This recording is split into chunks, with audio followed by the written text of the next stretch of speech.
हम लोग final accounts का बहुत सारा बात हम लोग पढ़ चुके हैं, जैसे कि फाइनल अकाउंट्स में मतलब फाइनल अकाउंट्स होता क्या है, फिर फाइनेंशियल स्टेटमेंट क्या होता है, और उसके बाद में फाइनेंशियल स्टेटमेंट में क्या क्या इंक्लूड है, जैसे कि trading account, profit and loss account, then balance sheet. इसके बारे में हम लोग प्रॉब्लम भी कर चुके हैं इसको लेकर, ठीक है ना। प्रॉब्लम किया है ना, ओके। कुछ होमवर्क्स दिया था, हो गया, कर लिए। कुछ होमवर्क्स दिया था, कर लिए। कोई डाउट है? कोई डाउट है, पूछेंगे?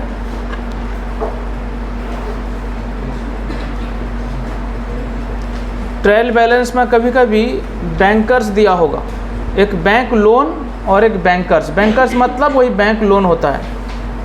ट्रायल बैलेंस में कभी कभी बैंकर्स दिया होगा, और देखना उसका बैलेंस जो है ना क्रेडिट बैलेंस रहेगा। क्रेडिट बैलेंस दिया होगा, इसका मतलब ट्रायल बैलेंस में क्रेडिट कॉलम में जो अमाउंट होता है उसी जगह पे, यानी क्रेडिट कॉलम में ही उसका अमाउंट दिया होगा, किसका? बैंकर का। तो समझ जाना ये बैंक लोन ही है, लाइबिलिटी है, ठीक है। चलिए अब हम लोग शुरू करते हैं एडजस्टमेंट, एडिशनल इंफॉर्मेशन, ठीक है। चलिए आइए,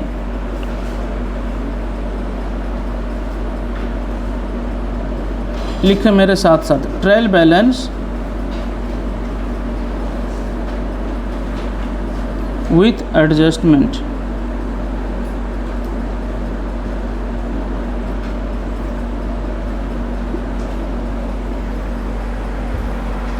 ट्रायल बैलेंस विथ एडजस्टमेंट। इससे पहले हमने जो भी पढ़ा वो क्या था? ट्रायल बैलेंस विदाउट एडजस्टमेंट का बात हम लोग पढ़े। क्या पढ़े? ट्रायल बैलेंस विदाउट एडजस्टमेंट पढ़े, ठीक है। अब हमें पहले, सबसे पहले समझना है ये एडजस्टमेंट क्या होता है, और इसे एडिशनल इंफॉर्मेशन भी बोलते हैं। क्या बोलते हैं? एडिशनल इंफॉर्मेशन भी बोलते हैं।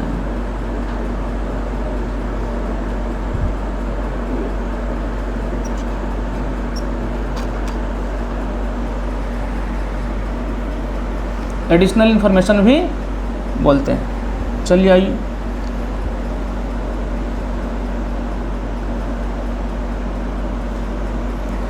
अब ये क्या है? ये जो एडजस्टमेंट है और एडिशनल इंफॉर्मेशन है, ट्रायल बैलेंस के बाहर यानी आउटसाइड द ट्रायल बैलेंस ये गिवन होगा, दिया होगा क्वेश्चन में, तो आप इसे एडजस्ट करेंगे किसके साथ? सर जिसका इंफॉर्मेशन दिया होगा उसी के साथ ही एडजस्ट करना है। सर कैसे? ये अभी हमें पढ़ना है। पूरा आज का क्लास में जो भी एडिशनल इन्फॉर्मेशन है हम इसके बारे में डिस्कस करेंगे, और इसका ट्रीटमेंट क्या होगा और इसका जर्नल एंट्री क्या होगा, ये सब भी हम लोग पढ़ने वाले हैं, ठीक है।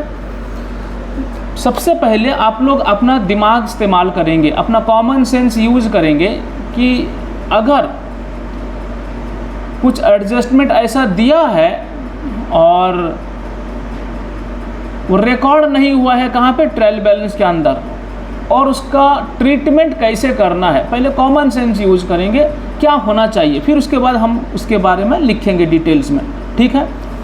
चलिए सबसे पहले मेरे साथ साथ लिखिए क्लोजिंग स्टॉक। एक नंबर में लिखिए closing stock.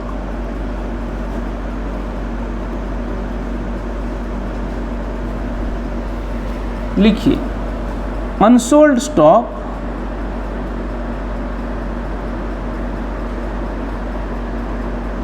held in the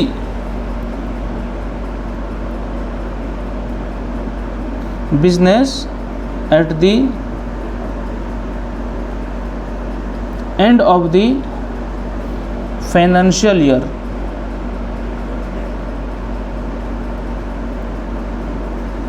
Unsold stock held in the business at the end of the financial year is known as closing stock। पहला पॉइंट, ये रहा पहला पॉइंट, ठीक है। दूसरा पॉइंट, सेकेंड पॉइंट लिखें valuation of closing stock.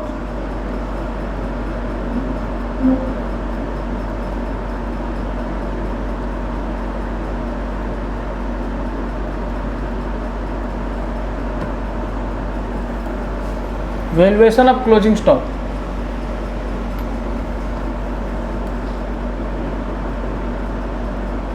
valued at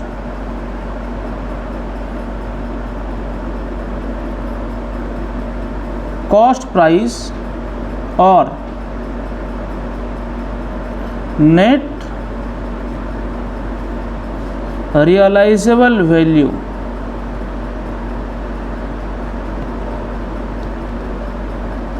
net realizable value whichever is less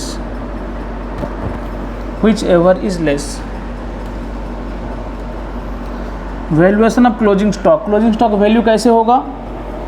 valued at cost price और net realisable value whichever is less. उसके बाद लिखो नेक्स्ट पॉइंट, ट्रीटमेंट।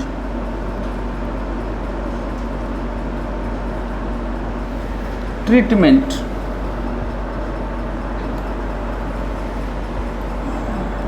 पहला, it will be shown in the credit side of trading account and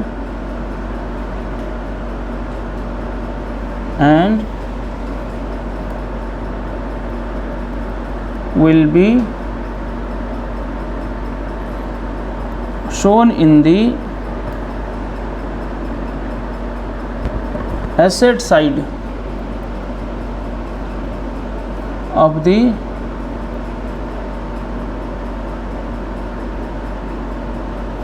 balance sheet as current asset।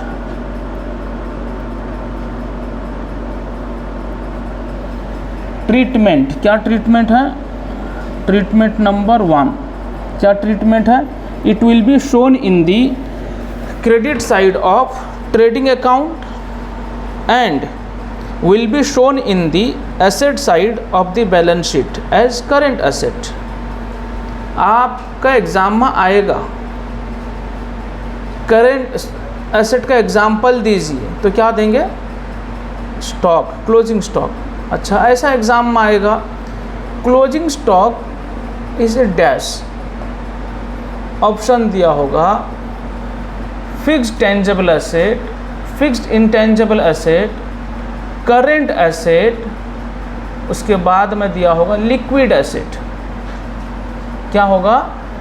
Current asset होगा। क्या होगा? अच्छा, liquid asset जो है करेंट एसेट का पार्ट है, लेकिन स्टॉक जो है, क्लोजिंग स्टॉक जो है वो लिक्विड एसेट नहीं है। समझ में आया बात? ठीक है, लिखवाऊंगा आगे ये सब बात। सो क्लोजिंग स्टॉक कौन सा एसेट है? Current asset. समझ में आया? अच्छा, ऑप्शन ऐसा भी दे सकता है, closing stock is a dash. पहला ऑप्शन में देगा एसेट, क्या देगा? एसेट। दूसरा ऑप्शन में देगा लायबिलिटी, तीसरा ऑप्शन में देगा फिक्स्ड एसेट, चौथा ऑप्शन में देगा करेंट एसेट। क्या होगा? खाली एसेट नहीं, करेंट एसेट। लेकिन हाँ, करंट एसेट अगर नहीं दिया है, ऑप्शन में दिया है asset, liability, capital, none of these, तो क्या होगा? एसेट होगा। समझ में आ गया बात ना? नहीं आया? अगर ऑप्शन में करंट एसेट नहीं दिया है, सिर्फ एसेट दिया है, तो फिर क्या समझेंगे? एसेट ही समझेंगे, क्योंकि ऑप्शन में दिया है asset, liability, capital, none of this. तो फिर करंट ये क्लोजिंग स्टॉक क्या होगा? करंट एसेट होगा। समझ में आया? क्योंकि ऑप्शन में करंट एसेट नहीं था तो एसेट ही था। समझ में आ गया बात? चलिए, ये ट्रीटमेंट शायद आप लिख लिए होंगे और समझ भी गए होंगे। क्लोजिंग स्टॉक अगर एडिशनल इन्फॉर्मेशन में दिया है, कहाँ रिकॉर्ड करना है? ट्रेडिंग अकाउंट में, क्रेडिट साइड, और उसके बाद बैलेंस शीट का एसेट साइड में एज ए करंट एसेट। समझ में आ गया बात? चलिए ठीक है। उसके बाद नेक्स्ट दूसरा नंबर ट्रीटमेंट लिखो, और ये और है, कंपलसरी नहीं है। और अगर ऐसा भी हो सकता है जैसा इंफॉर्मेशन देगा, इफ़ लिखो, इफ़ परचेज एडजस्टेड और adjusted purchase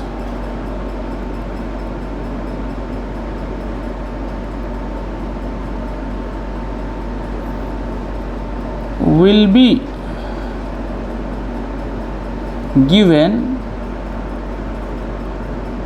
in the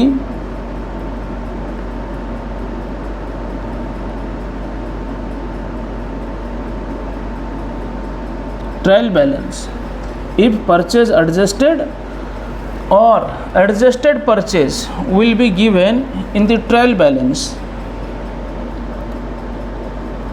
then closing stock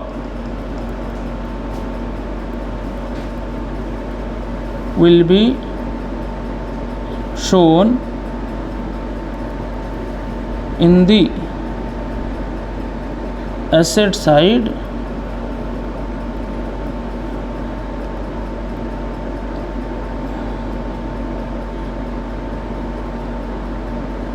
of the balance sheet only.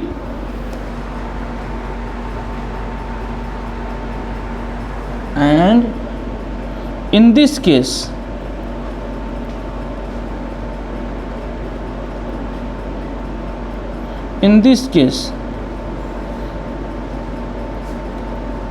closing stock will be given inside the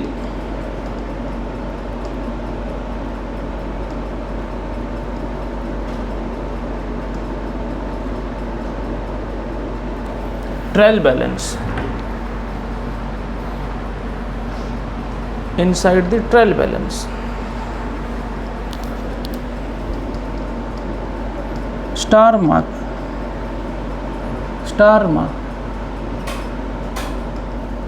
लिखो, adjusted purchase equals to opening stock plus purchase minus closing stock. Opening stock plus purchase minus closing stock. ठीक है। Example,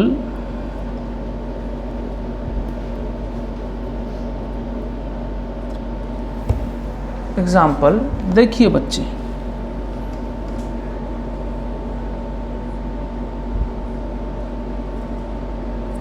यह छोटा सा trial balance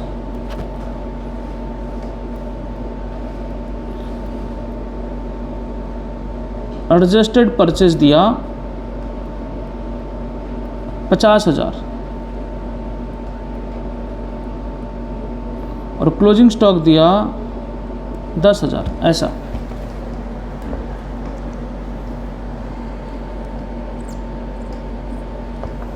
मैंने एक example लिया। Adjusted purchase trial balance का अंदर दिया है 50,000 और क्लोजिंग स्टॉक भी ट्रायल बैलेंस के अंदर दिया है 10,000। ठीक है बच्चे, ध्यान से सुने। अगर हम ट्रेडिंग अकाउंट करते, ट्रेडिंग अकाउंट बनाएंगे, ट्रेडिंग अकाउंट, सुनिए हम लोग क्या लिखते हैं बच्चे, देखिए क्या लिखते हैं, to opening stock to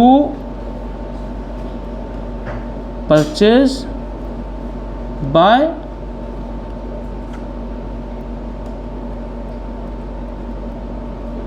closing stock. Stock से रिलेटेड सेल भी होता है, हम सेल का बात नहीं पढ़ रहे, क्लोजिंग स्टॉक का बात पढ़ रहे हैं हम लोग। अगर ओपनिंग स्टॉक ट्रायल बैलेंस के अंदर देता, ओपनिंग स्टॉक, ये ओपनिंग स्टॉक ट्रायल बैलेंस के अंदर देता तो हम लोग लिखते ट्रेडिंग अकाउंट में टू ओपनिंग स्टॉक। परचेज भी ट्रायल बैलेंस के अंदर देता तो लिखते टू परचेज। और बाय क्लोजिंग स्टॉक ये कहाँ देता, ट्रायल बैलेंस के बाहर देता। बाय क्लोजिंग स्टॉक हम लोग यहाँ लिखते। फिर उसके बाद में बैलेंस शीट में बच्चे, बैलेंस शीट में क्या लिखते, करेंट एसेट में, एसेट साइड में करेंट एसेट पे क्या लिखते, स्टॉक यानी क्लोजिंग स्टॉक। समझ में आ गया बात, समझ में आ गया। सारे बच्चे सुनो, ध्यान सुनना। अगर ट्रेडिंग अकाउंट में हमें ऐसा नहीं करना है तो एक अमाउंट लिखना है। क्या हम ऐसा कर सकते हैं, opening stock plus purchase minus closing stock कर दो, जो आएगा यहाँ पे लिख देते हैं। जैसे कि एग्जांपल देता हूँ, मान कर चलिए ऐसा है, ओपनिंग स्टॉक है बच्चे, मान कर चलो 5000, कितना है 5000 ओपनिंग स्टॉक है बच्चे, कितना है 5000। और उसके बाद में परचेज है बच्चे, परचेज है, सुनिए ध्यान से, 55,000, कितना है 55,000 परचेज, कितना। क्लोजिंग स्टॉक है बच्चे 10,000, कितना 10,000 क्लोजिंग स्टॉक है 10,000। सुनिए बच्चे ध्यान से, डेबिट साइड में कितना रिकॉर्ड, अगर अलग अलग रिकॉर्ड करना है, डेबिट साइड में कितना रिकॉर्ड करना है, 50,000 55,000, कितना हो गया 60,000। 60,000 डेबिट साइड में रिकॉर्ड हो रहा है, 10,000 क्रेडिट साइड में रिकॉर्ड हो रहा है। मैं अल्टीमेट ओनली डेबिट साइड में रिकॉर्ड करना चाहता हूँ तो कितना रिकॉर्ड करूँगा, क्रेडिट साइड से 10,000 कट कर दिया, इस साइड से भी 10,000 कट कर दीजिए, और रहा कितना 50,000 रहा। बात समझे कि नहीं sir, opening stock plus purchase minus closing stock कर दीजिए। सर ओपनिंग स्टॉक था 5,000, सर परचेज था 55,000, सर क्लोजिंग स्टॉक था 10,000, माइनस कर दीजिए तो आया कितना बच्चे 50,000 आया, कितना आया 50,000। ये 50,000 को क्या बोलते हैं पता है, एडजस्टेड परचेज बोलते हैं। क्या बोलते हैं, एडजस्टेड परचेज बोलते हैं या परचेज एडजस्टेड बोलते हैं। इसका मतलब परचेज के साथ opening stock and closing stock adjust हो चुका है कि नहीं। अगर एडजस्ट हो चुका है, इतना बात अब नहीं लिखना। क्या लिखना, सिर्फ एक ही बात लिखना, टू एडजस्टेड परचेज, कितना 50,000। बताओ क्लोजिंग स्टॉक और लिखना है क्या यहाँ पे, सर नहीं। ओपनिंग स्टॉक लिखना है, नहीं। परचेज अलग से लिखना है, सर नहीं लिखना। तो एक ही अमाउंट लिखे, टू एडजस्टेड परचेज। सारे बच्चे बोलो, ये एडजस्टेड परचेज के साथ opening stock closing stock adjust हो चुका है या नहीं हुआ है जी, हो चुका है। क्या अलग से हम लोग और क्लोजिंग स्टॉक यहाँ लिखेंगे क्रेडिट साइड में, नहीं लिखेंगे, लेकिन हाँ वो क्लोजिंग स्टॉक जो है बैलेंस शीट में रिकॉर्ड होगा। समझ में आ गया, समझ में आ गया बात। तो अब देखिए यहाँ क्या हुआ, एडजस्टेड परचेज कितना 50,000, तो हमने 50,000 यहाँ पे रिकॉर्ड कर दिया। और उसके बाद था क्या, क्लोजिंग स्टॉक कितना 10,000, और ये 10,000 जो क्लोजिंग स्टॉक है एक बार रिकॉर्ड होगा, वो भी कहाँ पे, बैलेंस शीट में ओनली 10,000। समझ में आ गया बात, समझ में आ गया। सर मैंने बोला जी सर अगर ऐसा होता इस ट्रायल बैलेंस के अंदर, ट्रायल बैलेंस के अंदर सर ओपनिंग स्टॉक भी देता सर 5,000, सर परचेज भी देता 55,000, और सर एडिशनल इंफॉर्मेशन में देता क्लोजिंग स्टॉक सर 10,000। तो अब क्या करते सर, जो पहला पॉइंट लिखवाया था एडजस्टमेंट का, एंट्री ट्रीटमेंट का जो पहला पॉइंट लिखवाया था, आई वाला पॉइंट क्या है, ये क्लोजिंग स्टॉक देखिए सब अलग अलग दिया, यहाँ परचेज एडजस्टेड नहीं दिया है, और क्लोजिंग स्टॉक जो है ट्रायल बैलेंस के बाहर दिया है, 2 बार रिकॉर्ड होगा। एक ट्रेडिंग पर ओपनिंग स्टॉक तो ट्रेडिंग अकाउंट में जाएगा, परचेज भी ट्रेडिंग अकाउंट में जाएगा, क्लोजिंग स्टॉक भी ट्रेडिंग अकाउंट में अलग से रिकॉर्ड करना है, इस तरह से। ये समझ में आ गया बात। और उसके बाद वो क्लोजिंग स्टॉक बैलेंस शीट में एसेट साइड में रिकॉर्ड करना है। समझ में आ गया बात या नहीं समझे? हमने जो अभी डिस्कस किया, क्या यहाँ पे वो बात लिखा गया है? थोड़ा पढ़ लें। ट्रीटमेंट पूरा स्टार्टिंग से लेकर एंड तक पढ़ लें पूरा, क्या लिखा।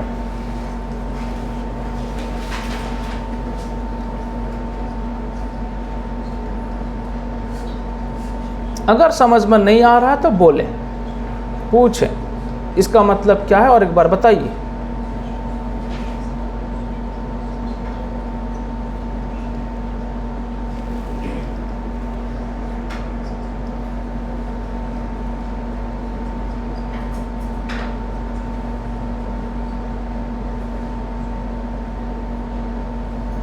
हो गया? फिर मैंने लिखा परचेज, एडजस्टेड परचेज का मतलब क्या है। ठीक है, ठीक है, चलिए ओके। उसके बाद नेक्स्ट लिखो,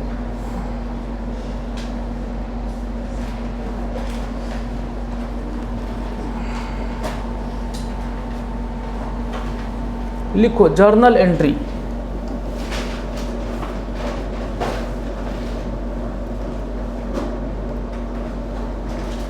ब्रैकेट में लिखो adjustment entry.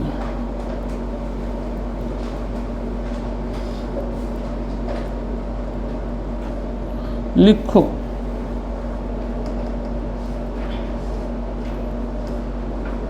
Closing stock account debit to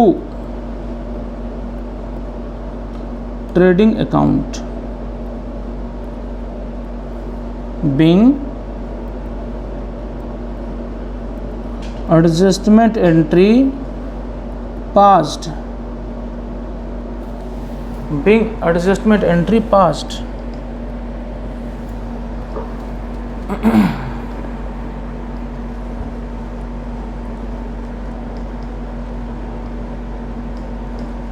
sir मैंने बोला जी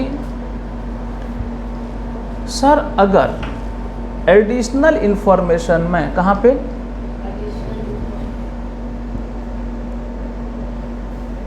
सर यहाँ पे ये जो था बात, सर ये था ट्रायल बैलेंस, ओपनिंग स्टॉक था, परचेज था, और एडिशनल इंफॉर्मेशन में क्लोजिंग स्टॉक दिया हुआ था।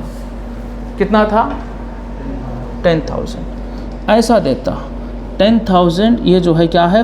कॉस्ट है। क्या है? कॉस्ट। 8,000 NRV है। क्या है? NRV, net realisable value. क्या है? बताइए ट्रेडिंग अकाउंट में बाय क्लोजिंग स्टॉक लिखते कितना अमाउंट से लिखते? 10,000 या 8,000?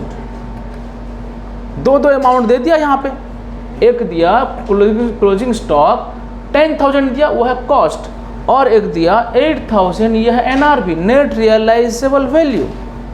अगर ऐसा दिया, दो अमाउंट दे दिया, तो फिर ट्रेडिंग अकाउंट में जो बाय क्लोजिंग स्टॉक लिखेंगे वो कितना अमाउंट लिखेंगे जी? कितना? तुम्हारा जवाब से राजा हंस रहा है वो, और बोलता है देख अब सुनेगा, वो बोलता है देखो अब सुनेगा, बोलता है, जबकि ऐसा नहीं है। पढ़ाई के मामले में मैं कभी कुछ नहीं बोलूँगा, ये तो अचिंतित रहिए आप। पढ़ाई में जितना गलती करेंगे आप, मैं कुछ भी नहीं बोलूँगा। शर्त यह है कि आप कुछ बोल रहे हैं और दिमाग से बोल रहे हैं और पढ़ कर बोल रहे हैं, फिर भी आपसे गलत हो रहा है, क्योंकि हम इंसान हैं तो गलत होगा, नासमझ हैं थोड़ा, मुझे पता है, ठीक है। लेकिन अलग मामला में गलत होता है तो बस गुस्सा नहीं भी रहेगा तो गुस्सा आता है, तो फिर बोलना पड़ता है। चलिए ठीक है, राजा और नहीं हंसेगा कि नहीं चलो पढ़ाई का मामला है तो बोले, ठीक है। चलिए पूछ रहा था अमाउंट कितना। फिर से सवाल पूछ रहा मैं, अगर एडिशनल इंफॉर्मेशन में क्लोजिंग स्टॉक का 2 अमाउंट दिया है, वो 2 अमाउंट कैसे दिया है, 10,000 कॉस्ट और 8,000 NRV। कभी कभी इसको मार्केट वैल्यू भी लिखेगा, क्या, मार्केट वैल्यू, समझ में आया। लेकिन हाँ, मार्केट वैल्यू में और NRV में डिफरेंस है। मार्केट वैल्यू वो है, क्लोजिंग स्टॉक अगर अभी मार्केट में हम लोग सेल करेंगे कितना पैसा आ जाएगा, लेकिन सेल करने के लिए कुछ एक्सपेंस होते हैं, उसे बोलते हैं सेलिंग एक्सपेंस। वो मार्केट वैल्यू से सेलिंग एक्सपेंस अगर माइनस करेंगे तो क्या आएगा, NRV आएगा, नेट रियलाइजेबल वैल्यू आएगा। समझ में आया। अगर वहाँ पे सेलिंग एक्सपेंस नहीं है कुछ तो मार्केट वैल्यू ही आएगा। समझ में आया बात। सो ऐसा है, तो सवाल में ऐसा नहीं कि NRV दिया होगा, मार्केट वैल्यू भी दे सकता है। सो हमारा कॉन्सेप्ट ये है, अगर 2 अमाउंट दिया है क्लोजिंग स्टॉक का एडिशनल इंफॉर्मेशन में, 10,000 कॉस्ट, 8,000 NRV, तो हमने अभी अभी आपको लिखवाया, क्या लिखवाया था, देखिए ये वाला पॉइंट क्या लिखवाया था, value of closing stock valued at cost price और NRV which ever is less. दोनों में से जो कम है उसी को वैल्यूएशन मानेंगे और उतना अमाउंट शो करेंगे ट्रेडिंग अकाउंट का क्रेडिट साइड में, यानी बाय क्लोजिंग स्टॉक 8,000, और एसेट में भी शो करेंगे क्लोजिंग स्टॉक का नाम से 8,000। समझ में आया। फिर अभी अवैस हंस रहा है, बोला देख देख, ठीक है, चलिए आइए, समझ में आ गया बात। चलिए ओके, नेक्स्ट। आपको पता था क्लोजिंग स्टॉक के बारे में हम लोग को इतना लिखना पड़ेगा, बोलिए, सिर्फ क्लोजिंग स्टॉक के लिए इतना लिखना पड़ेगा। एग्जाम में अलग अलग क्वेश्चंस आया है, क्या सिर्फ आया है एग्जाम में treatment of closing stock, 3 mark, बोलता ट्रीटमेंट, क्लोजिंग स्टॉक का ट्रीटमेंट लिखो। अच्छा, 2013 में एडिशनल इंफॉर्मेशन जो होता है उसका जर्नल एंट्री पूछ दिया था। 5 क्वेश्चन डाला, 5 एडिशनल इंफॉर्मेशन दिया और बोला इसका जर्नल एंट्री लिखो। सारे बच्चे एडजस्टमेंट कैसा है वो जानते हैं, लेकिन उसका एंट्री कैसा है ये बहुत कम बच्चे जानते हैं, क्योंकि ट्रांजैक्शन का जर्नल एंट्री होता है, ये सबको पता है। अगर ट्रायल बैलेंस के बाद एडिशनल इंफॉर्मेशन दिया होगा उसका भी जर्नल एंट्री करना है। जैसे कि देखिए क्लोजिंग स्टॉक, ये देखिए एंट्री क्यों लिखवाया, क्योंकि एग्जाम में पूछ देगा 2 mark, journal entry of closing stock, या नहीं तो पूछेगा adjustment entry of closing stock, या नहीं तो पूछेगा closing entry of closing stock, ऐसा भी पूछ सकता है। समझ में आया बात। चलिए आगे चलें, लिखें उसके बाद outstanding expense.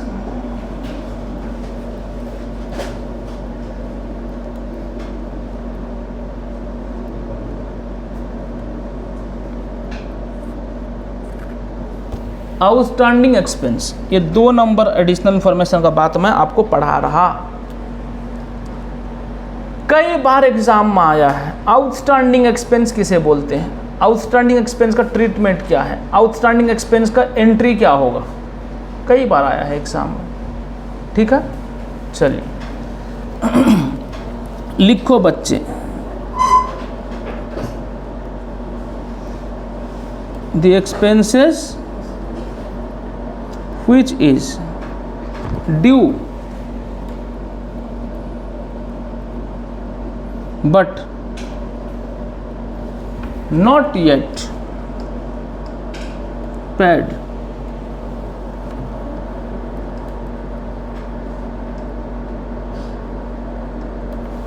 is known as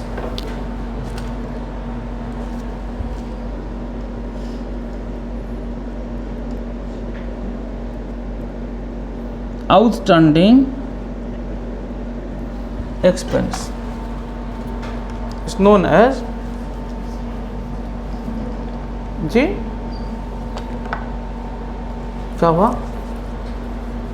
outstanding expense, क्या बोल रहे थे, कुछ नहीं। The expenses which is due but not yet paid is known as outstanding expense। ठीक है, ओके। पहला। दूसरा, इसका ट्रीटमेंट लिखो।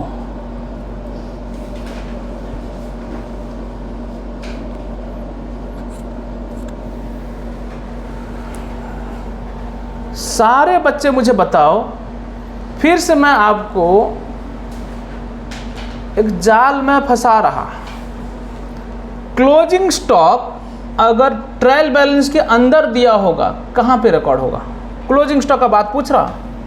क्लोजिंग स्टॉक अगर ट्रायल बैलेंस के अंदर दिया होगा, inside the, if closing stock will be given inside the trial balance, then where it will be recorded?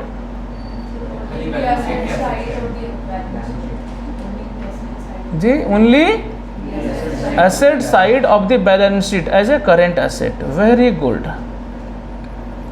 If closing stock will be given outside the trial balance, then credit side of the trading account and then asset side of the balance sheet. Very good. समझ में आ गया? चलिए, treatment. बच्चे लिखो।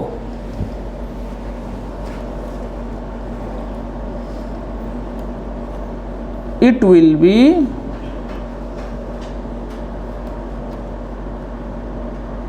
shown in the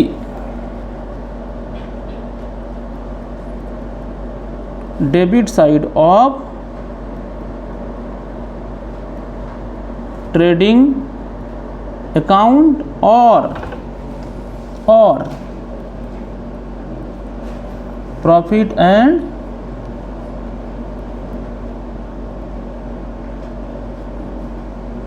loss account, trading account or profit and loss account, addition with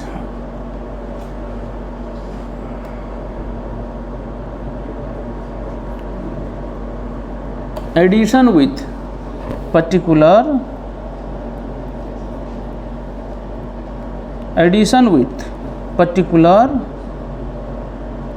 expenses, addition with particular expenses।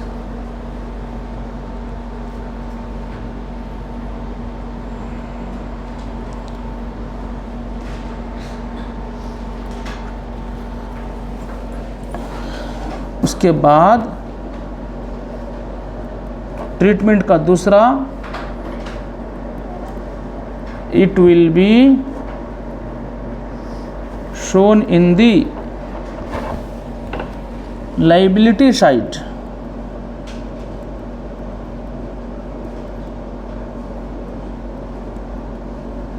of the balance sheet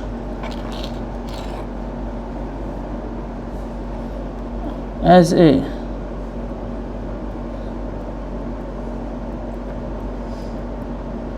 current liability, as a current liability।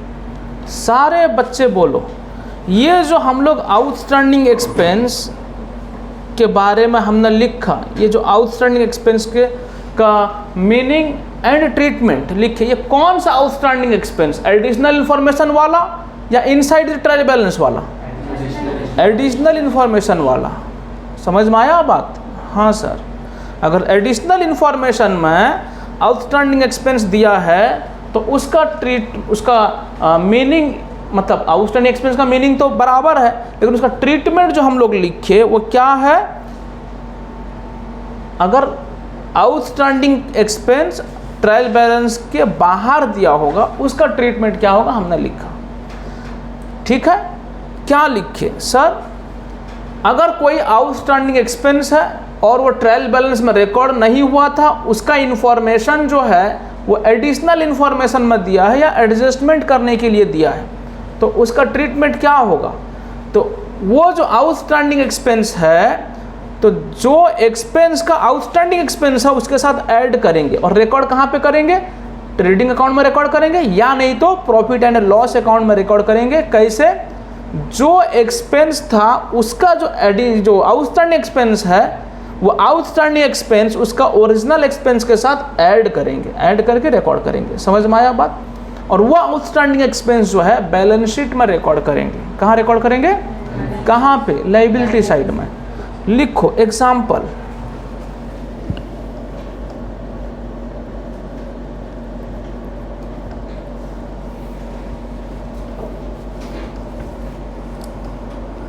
लिखो wages paid rupees 10,000 for 10 months। उसके बाद लिखो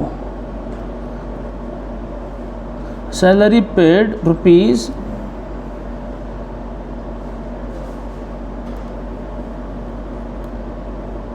20,000 for 10 months। ठीक है, ये trial balance में कैसा आएगा? देखिए ये रहा ट्रायल बैलेंस,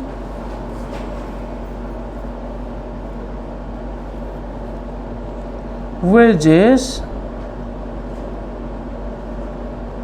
10,000 और उसके बाद में सैलरी 20,000। और भी बहुत सारा डाटा दिया होगा, बहुत सारे एलिमेंट्स दिए होंगे ट्रायल बैलेंस के अंदर, बट मैं सिर्फ आउटस्टैंडिंग एक्सपेंस का ट्रीटमेंट बता रहा हूँ। समझ में आया बात? हाँ, अब देखो एडिशनल इंफॉर्मेशन में क्या दिया होगा। लिखें 2 months wages and salary due। ये दिया 2 months का वेजेस और 2 month का सैलरी ड्यू है।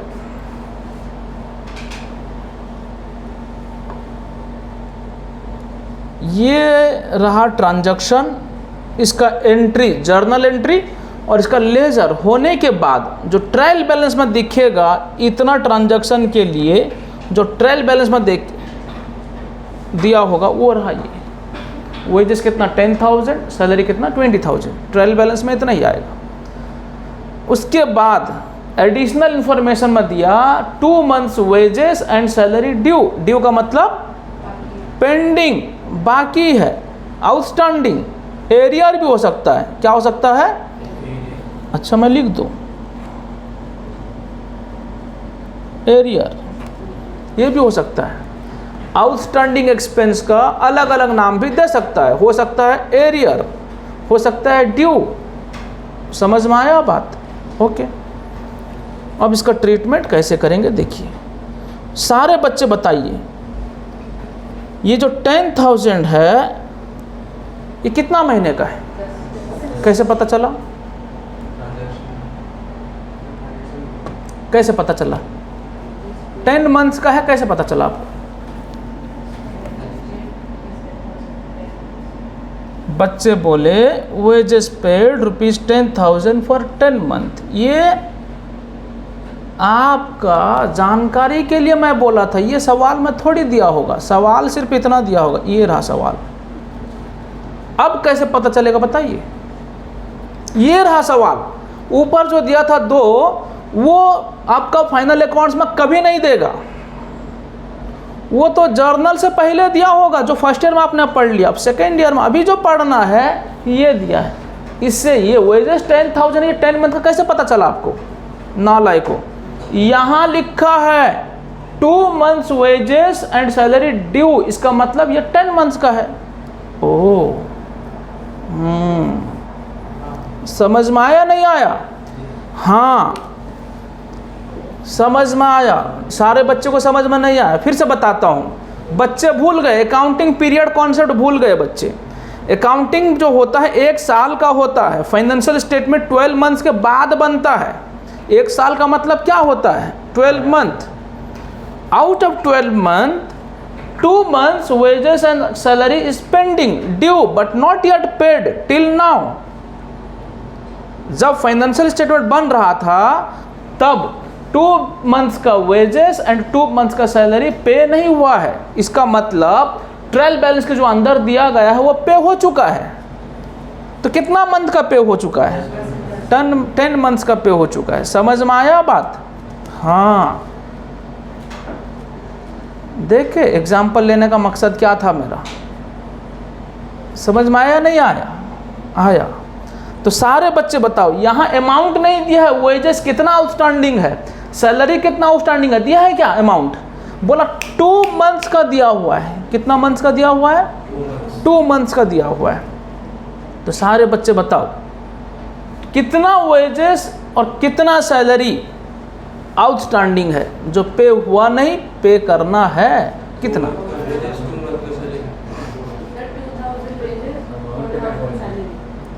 बच्चा बोलता है 2000 दोनों का दिमाग खराब हुआ है। सुनिए, ऑड फिगर होता तो आपको दिक्कत होता। 10,000 जो पे हुआ है यहाँ पे, ये 10 months का है। 1 month का कितना हुआ? 1000। तो 2 months का जो पेंडिंग है वो कितना होगा? 2000 वेजेस। वैसा सैलरी का देखो बच्चे, 20,000 जो है कितना मंथ का है? 10 month का। 1 month का कितना होता है? 2000। तो 2 months का पेंडिंग है ना वो सैलरी, कितना सर? 4000, 4000 सर, 4000। समझ में आया? सारा कहानी समझ में आ गया या नहीं आया? हाँ। मंथ में दिया तो आप कर लेंगे या नहीं कर लेंगे? सर अमाउंट में दिया तो जिंदाबाद जिंदाबाद, ठीक है, समझे? आइए, अमाउंट में दिया तो कोई दिक्कत थोड़ी है, बताइए, कोई दिक्कत नहीं है सर, जिंदाबाद। बोले अमाउंट में दिया, ऐसी की तैसी, ये तो आसान है जी। चलिए आइए, अब इसका ट्रीटमेंट करते हैं। सारे बच्चे सुनिए, वेजेस कहाँ रिकॉर्ड होता है? ट्रेडिंग में या पीएल में? पीएल में सर। प्रॉफिट एंड लॉस कहाँ रिकॉर्ड होता है? ट्रेडिंग में। ओह सर, कहीं कहीं भूल जाते हैं, गजनी नंबर 2 सर कभी कहीं भूल जाते हैं कहाँ रिकॉर्ड होता है, क्योंकि उन्हें कॉन्सेप्ट आता नहीं। चलिए, ट्रेडिंग अकाउंट, आइए लिखें 2 वेजेस कितना सर? 10,000 प्लस ड्यू कितना? 2,000। टोटल यहाँ पे लिखेंगे 12,000। ऐसा सर ट्रेडिंग में सिर्फ यही रिकॉर्ड होगा? अरे नालायक को, ओपनिंग स्टॉक भी दिया होगा, परचेज भी दिया होगा, क्लोजिंग स्टॉक दिया होगा, सेल्स दिया होगा, सब दिया होगा। मैं सिर्फ वो कोई एक्सपेंस अगर आउटस्टैंडिंग है उसका ट्रीटमेंट सिखा रहा आपको, बाकी तो आप रिकॉर्ड करने का मास्टर हो आप। चलिए next, profit and loss account में। हाँ sir, profit and loss account में लिखो 2 सैलरी कितना? 20,000 प्लस ड्यू 4,000 कितना होगा? 24,000। कितना? 24,000। समझ में आ गया? क्योंकि वेजेस ट्रेडिंग का था इसलिए ट्रेडिंग अकाउंट में रिकॉर्ड हुआ। सैलरी कहाँ का? पीएल अकाउंट का, तो पीएल में रिकॉर्ड हुआ। इसलिए क्या लिखा गया था ट्रीटमेंट में? It will be recorded in debit side of trading account और प्रॉफिट एंड लॉस अकाउंट। आगे अगर अच्छा इंग्लिश लिखना है लिख सकते हो, एज द केस में भी ये लिख सकते हो, जहाँ पर जैसा केस आएगा एज द केस में भी ये लिखा जाता है। बट आपका याद रहेगा या नहीं रहेगा?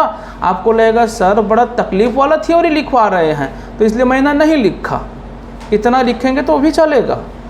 और उसके बाद कैसे रिकॉर्ड करना है? डायरेक्ट रिकॉर्ड कर देना है क्या, या एडिशन करके रिकॉर्ड करना है? रिकॉर्ड कैसे करना आउटस्टैंडिंग एक्सपेंस का? डायरेक्ट रिकॉर्ड करना या एडिशन करके? एडिशन करके रिकॉर्ड करना है। समझ में आया बात? हाँ।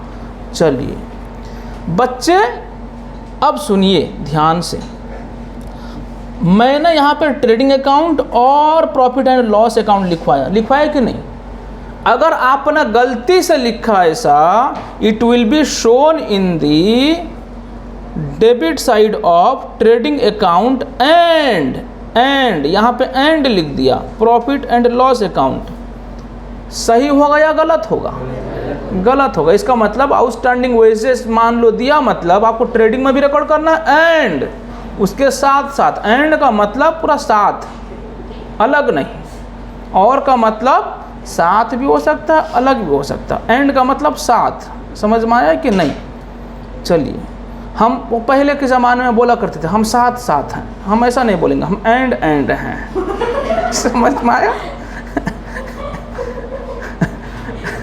हम साथ साथ हैं नहीं।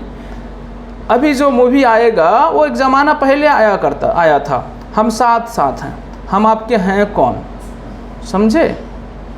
ऐसा। अभी जो मूवी आएगा हम एंड हैं, वी आर एंड, समझे? चलिए आइए, तो और ही लिखेंगे। समझ में आया? ऐसा नहीं कि नशा में कुछ भी लिख डालो, मतलब एग्ज़ाम का नशा में, पता नहीं आप कौन सा नशा का बात कर रहे हो, मैं तो एग्ज़ाम का नशा का बात कर रहा। समझ में आया बात? लोग प्यार में भी नशीले हो जाते हैं। अरे होते हैं कि नहीं होते हैं? प्यार में भी लोग नशीले हो जाते हैं। मैं सिर्फ पढ़ाई और एग्ज़ाम का जब मैं बोलूँगा नशीला हो जाओ बच्चे, तो क्या समझना? क्या समझना? पढ़ाई और एग्ज़ाम को लेकर सर बात कर रहे हैं। समझ में आई? अगर आपका दिमाग में कुछ और चल रहा है नशीला चीज़ का, तो कृपया उसे हटा लें दिमाग से, ठीक है? आइए नेक्स्ट, बैलेंस शीट में कैसे रिकॉर्ड होगा? हाँ सर, बैलेंस शीट में भी तो रिकॉर्ड होगा। लिखिए, लायबिलिटी साइड में इक्विटी एंड लायबिलिटी साइड में लिखो। कैपिटल वो सब तो आएगा, आप जानते हैं, लिखिए।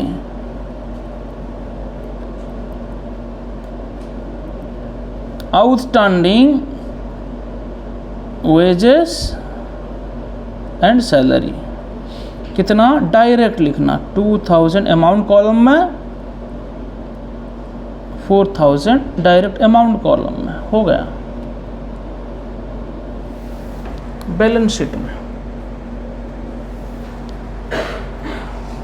सर मैंने बोला जी सर ऐसा लिख सकते हैं क्या? Outstanding wages 2000, outstanding salary 4000। हाँ, क्या सर हम ऐसा लिख सकते हैं? Salary due 2000, wages due 2000, salary due 4000। क्या ऐसा भी लिख सकते हैं? हाँ बच्चे, लिख सकते हैं। समझ में आया बात? ओके, अभी मैं आपको जाल में फंसाऊंगा, देखते हैं कौन वो जाल से निकल पाएगा या निकल पाएगी, देखते हैं। ये outstanding salary, outstanding wages additional information में दिया हुआ था। अगर आउटस्टैंडिंग वेजेस ड्यू मान लो 5000, ऐसा ट्रायल बैलेंस के अंदर दिया हुआ है, तो कहाँ रिकॉर्ड होगा? ट्रायल बैलेंस का अंदर दिया है, कहाँ रिकॉर्ड होगा? मतलब आपका बोलने का मतलब यही है, जो एडिशनल इंफॉर्मेशन में दिया, मतलब आउटसाइड द ट्रायल बैलेंस जो दिया, आउटसाइड ट्रायल बैलेंस में दिया, अगर उसका ट्रीटमेंट जो होगा ट्रायल बैलेंस के अंदर दिया, उसका ट्रीटमेंट वही होगा। इसका मतलब ये है आपका, क्योंकि आप यही बोल रहे हो कि सर वेजेस ड्यू 5000 अगर ट्रायल बैलेंस का अंदर दिया वही होगा सर, ट्रेडिंग अकाउंट का डेबिट साइड में होगा और उसके बाद में फिर लायबिलिटी साइड में भी होगा। तो इसका मतलब अब तक आप लोग ये समझ नहीं पाए ट्रायल बैलेंस के जो अंदर देता है वो क्या है और एडिशनल इन्फॉर्मेशन में जो दिया है वो क्या है, ये अब तक समझ में आपको नहीं आया। चलिए समझाता हूँ। हाँ बोलिए। ट्रेडिंग अकाउंट में नहीं रिकॉर्ड नहीं होगा, क्योंकि ट्रेडिंग अकाउंट में सिर्फ करंट ईयर का होता है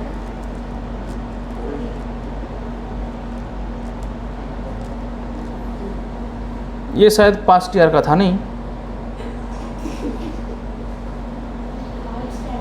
आउटस्टैंडिंग। वो ट्रेडिंग हो, प्रॉफिट एंड लॉस हो, करेंट ईयर का ही होता है। और ये जो आउटस्टैंडिंग ड्यू जो है नहीं 2000 आउटस्टैंडिंग वेजेस है ना, ये भी करेंट ईयर का है। ये मत समझो कि ये पास्ट ईयर का है या फ्यूचर ईयर्स का है। एक्सपेंस करेंट ईयर का है, पेमेंट होगा बाद में फ्यूचर में। और ये भी वही है, एक्सपेंस करेंट ईयर का है, पेमेंट होगा फ्यूचर में, इसलिए तो आउटस्टैंडिंग है ना।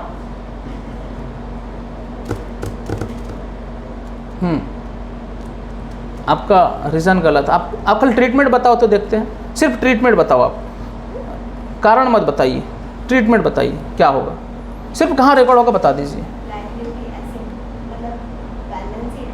छोड़िए, नहीं आप खुद कंफ्यूज हो। बैलेंस शीट में क्या रिकॉर्ड होता है बोलते हो? बैलेंस शीट में लाइबिलिटी, एसेट, कुछ भी। और लाइबिलिटी साइड में कहाँ का? एसेट का लाइबिलिटी साइड में, और बैलेंस शीट का लाइबिलिटी साइड में। हाँ वही बोलिए ना, चलिए ठीक है, बैलेंस शीट का लाइबिलिटी साइड में। और कुछ? और कोई बोलेगा? जी सुनिए, पहले ये समझिए। अब मैं सोचा था आप समझ चुके हैं, लेकिन अब तक नहीं समझे आप लोग।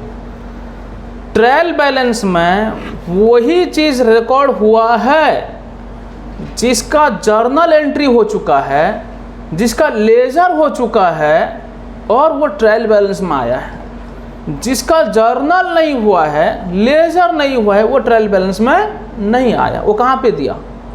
एडिशनल इंफॉर्मेशन में दिया। जो ट्रायल बैलेंस में दिया है उसका डुअल एस्पेक्ट कॉन्सेप्ट अप्लाई हुआ या नहीं हुआ है? जो ट्रायल बैलेंस के अंदर दिया है इंफॉर्मेशन, यानी elements, accounts, list of accounts, वो उस पर डुअल एस्पेक्ट कॉन्सेप्ट अप्लाई हुआ या नहीं हुआ है? सर इसका मतलब डेबिट क्रेडिट दोनों पे इफेक्ट किया है या नहीं किया है? किया है या नहीं किया है? किया है। ट्रायल बैलेंस के अंदर जो दिया है वो हमेशा एक ही जगह पे रिकॉर्ड होगा, ये याद रखेंगे। इधर ट्रेडिंग अकाउंट और प्रॉफिट एंड लॉस अकाउंट और बैलेंस शीट। समझ में आया बात समझ में आया? कहाँ पे? ट्रेडिंग ट्रायल बैलेंस के अंदर जो दिया है वो कहाँ रिकॉर्ड होगा? कितना जगह पे रिकॉर्ड होगा? किसी एक ही जगह पे रिकॉर्ड होगा। समझ में आया? आउटसाइड ये ट्रायल बैलेंस जो दिया है उसका डुअल एस्पेक्ट कॉन्सेप्ट अप्लाई नहीं हुआ था, अभी हम लोग अप्लाई करेंगे। अप्लाई करके दो जगह पे हम लोग रिकॉर्ड करेंगे। वो हो सकता है सिर्फ ट्रेडिंग अकाउंट हो, वो हो सकता है प्रॉफिट एंड लॉस में 2 बार रिकॉर्ड हो, वो हो सकता है बैलेंस शीट में 2 बार रिकॉर्ड हो, सिर्फ बैलेंस शीट में। ये भी हो सकता है ट्रेडिंग अकाउंट में बैलेंस शीट में रिकॉर्ड हो, ये भी हो सकता है प्रॉफिट लॉस में बैलेंस शीट में रिकॉर्ड हो, ये भी हो सकता है ट्रेडिंग में और प्रॉफिट लॉस में रिकॉर्ड हो। किसी 2 जगह पे रिकॉर्ड होगा। समझ में आया बात? नहीं आया समझ में आया? हाँ, तो अब जो मैं पूछा था वो क्या है? आउटस्टैंडिंग वेजेस ट्रायल बैलेंस के अंदर दिया है, इनसाइड द ट्रायल बैलेंस। अब बताओ कहाँ रिकॉर्ड होगा? इसका मतलब सर एक जगह पे रिकॉर्ड होगा। कहाँ पे रिकॉर्ड होगा? एक जगह पे रिकॉर्ड होगा। समझ में आया बात? कहाँ रिकॉर्ड होगा? बैलेंस शीट का लायबिलिटी साइड, क्योंकि वो आउटस्टैंडिंग पेबल है। आउटस्टैंडिंग वेजेस का मतलब क्या? Wages due but not yet paid, pending है, वो लायबिलिटी है। समझ में आया बात? अब तो समझ गए ना? हाँ चलिए, तो ये बात हम लोग लिख लेते हैं। लिखो बच्चे। अच्छा एक बात, ये वाला आपने कर लिया ट्रायल बैलेंस? ये कर लिया आप? लिख लिए? अरे लिखे कि नहीं लिखे? ये वाला ट्रायल बैलेंस, ऐसा इंफॉर्मेशन लिख लिए तो जी? ओके, ये वाला मत लिखना, ठीक है?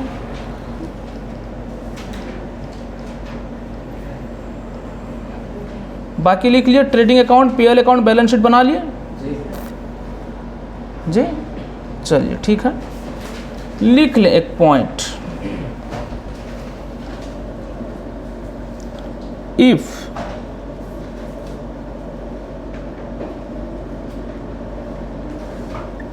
outstanding expenses will be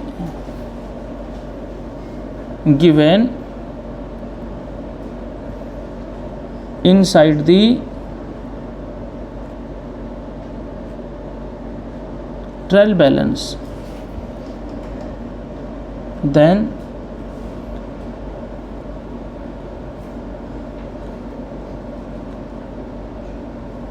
it will be recorded in the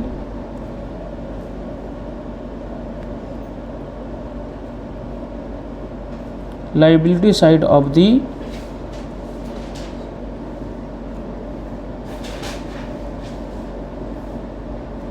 balance sheet only। हो गया? अब समझ में आ रहा है मैं क्यों बोलता हूँ अकाउंटिंग का सिर्फ एक ही कॉपी करेंगे बोल के? मैं कुछ भी लिखवाऊँगा इसमें, ठीक है? अगर आप फर्स्ट ईयर का और सेकेंड ईयर का, 11th का एंड 12th का अकाउंटिंग कॉपी रखे और मैं पढ़ाया हूँ और आप रखे वो कॉपी, बिना पढ़े सीए फाउंडेशन आप क्लियर कर लोगे।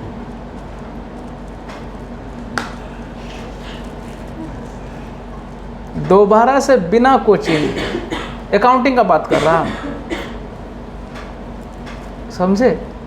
तुम लोग नालायक, तुम तो रखोगे नहीं। हुआ क्या पता है? अगर रखे भी तो सब चीज़ लिख के थोड़ी हो, ये भी है। अगर रखे लिखे नहीं, क्लास तो मिस करोगे आप। बताइए, चलिए सुनिए। +3 सेकेंड ईयर में एक बच्चा पढ़ रहा है, सीए इंटर का अकाउंट्स, हाँ सीए इंटर में भी है, और इंटर का अकाउंट्स का क्लास जब चला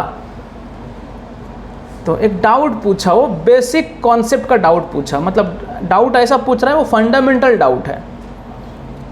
तो मैंने बोला ये बात मैं आपको इस क्लास में इस तरीके से लिखवाया था, सिर्फ आप उसे पढ़ लो, ये पूरा क्लियर हो जाएगा। बहुत सारा बात आप इससे क्लियर हो जाओगे, सिर्फ आप उसे पढ़ लीजिए एक बार। वो बच्चा बोलता है सर कॉपी पापा को दे दिया। पापा को दे दिए क्यों? ना सर वो हमारा जो शॉप है ना, वहाँ पे जो सामान दिया जाता है ना, वो सामान देने के लिए कागज़ का यूज होता है। तो मेरा जो 11th एंड 12th का जितना सारा कॉपी था मैंने सब पापा को दे दिया, वो सब इस्तेमाल कर डाले हैं, सब यूज़ कर दिए हैं शॉप में। समझे? चलिए ठीक है, आइए, हो गया जी। चलिए बच्चे सुनिए, ये आउटस्टैंडिंग का जगह पे आउटस्टैंडिंग जो वर्ड है उसके बदले में क्या क्या वर्ड यूज कर सकता है लिख लें।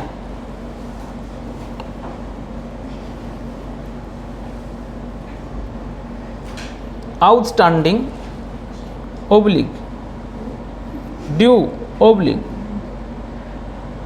एरियर ओब्लिक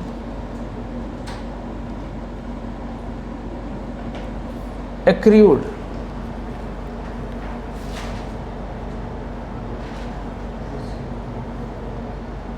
ये टर्म यूज हो सकता है। ARREAR arrear. तुम क्या लिखे क्या जी? एरियल। अरे वॉशिंग पाउडर निरमा, दूध से सफेदी।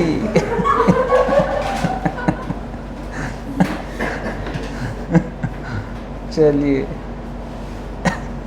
आइए,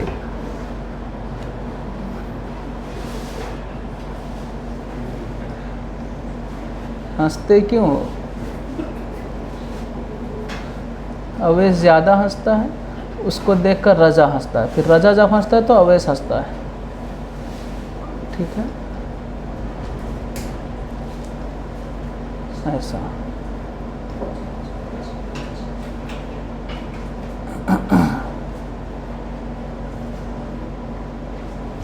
चलिए ये खत्म।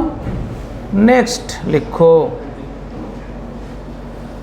Outstanding income.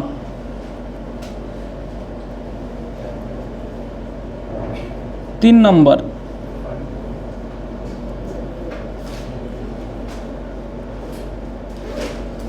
यानी इसका अलग नाम भी है, इसका अलग नाम आउटस्टैंडिंग इनकम मैंने लिखवाया।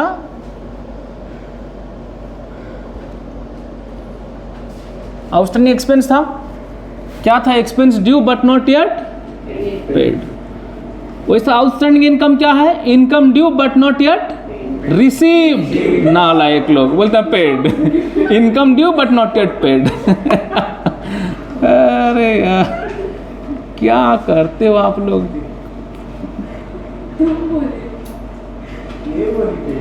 लिखो लिखो लिखो लिखो the income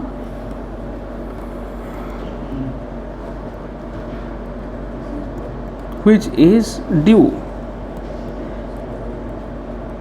but not yet received. The income which is due but not yet received is known as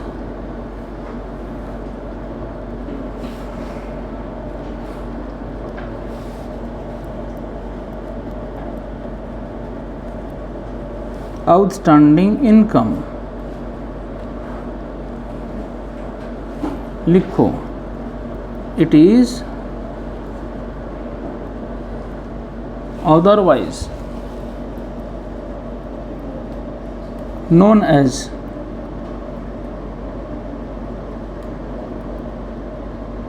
accrued income. आपके बुक में ज़्यादा टाइम जो यूज़ करेगा वो होगा एक्रूड इनकम। एक्सपेंस में जो ज़्यादा टाइम यूज़ करेगा वो होगा आउटस्टैंडिंग एक्सपेंस। समझे? वो चाहे आउटस्टैंडिंग दे या एक्रूड दे। क्या समझेंगे? दोनों का मतलब क्या है? दोनों का मतलब पेंडिंग। क्या है? पेंडिंग। हो सकता है इनकम हमारा पेंडिंग है, रिसीव नहीं हुआ। हो सकता है हमारा एक्सपेंस पेंडिंग है, वो पे नहीं हुआ। समझ में आया? जब एक्सपेंस पेंडिंग है और पे नहीं हुआ वो होता है लाइबिलिटी। जब इनकम हमारा पेंडिंग है वो रिसीव नहीं हुआ वो होगा एसेट, रिसीवेबल। समझ में आया? Which will be received in near future. और वहाँ पे एक्सपेंस में which will be paid in near future. समझ में आया बात? चलिए लिखिए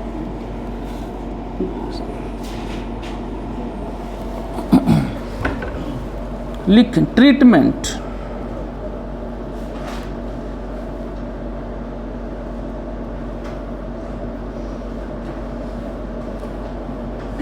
It will be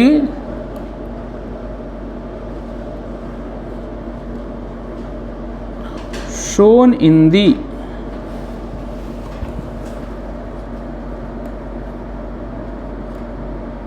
credit side of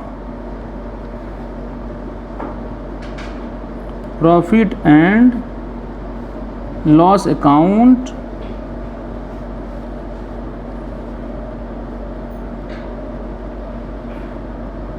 addition with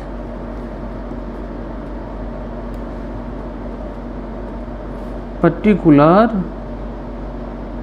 income. Addition with particular income.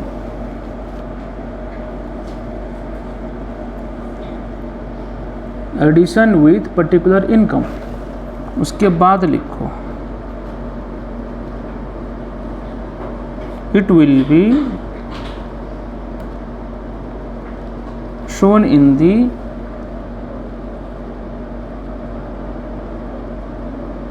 Asset side of the balance sheet as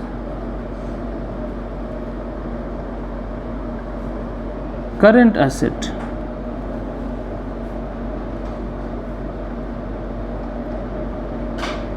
as current asset हो गया। लिखो एंट्री,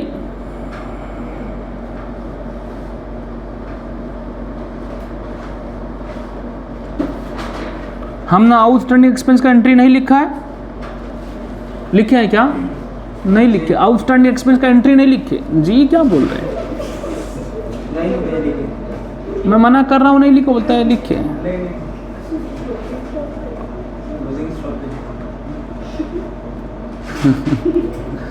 मैं मना कर रहा हूँ नहीं लिखे, बच्चे बोल रहे हाँ लिखे, जबकि होना क्या चाहिए? सर बोलेंगे हाँ लिखा हूँ, बच्चे मना करने चाहिए नहीं सर नहीं लिखवाए आप, उल्टा यहाँ हो रहा है।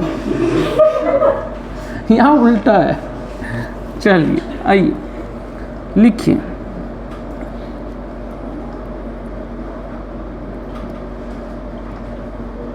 आउटस्टैंडिंग एक्सपेंस है तो उसका एंट्री लिखो,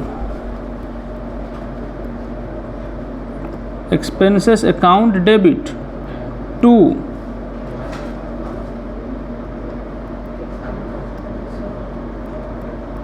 outstanding expense account, expense account debit to outstanding expense account.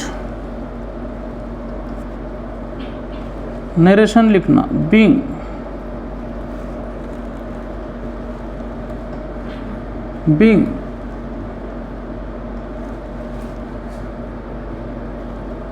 Expense due,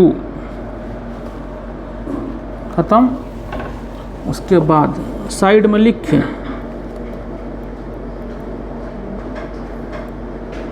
outstanding income,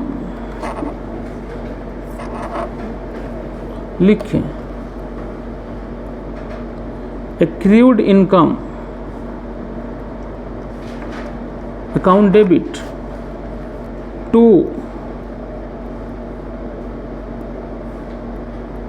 income account, being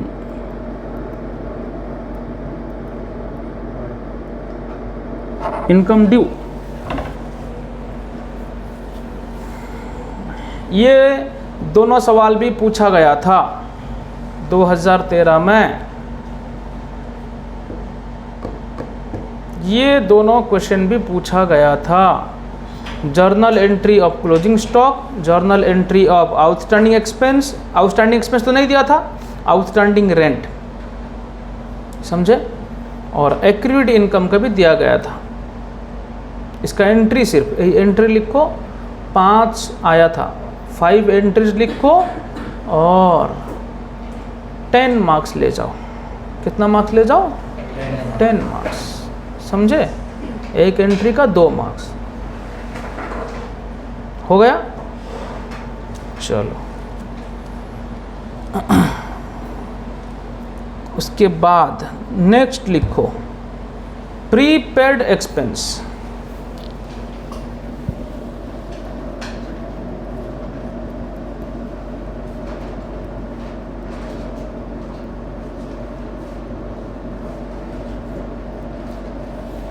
prepaid expense,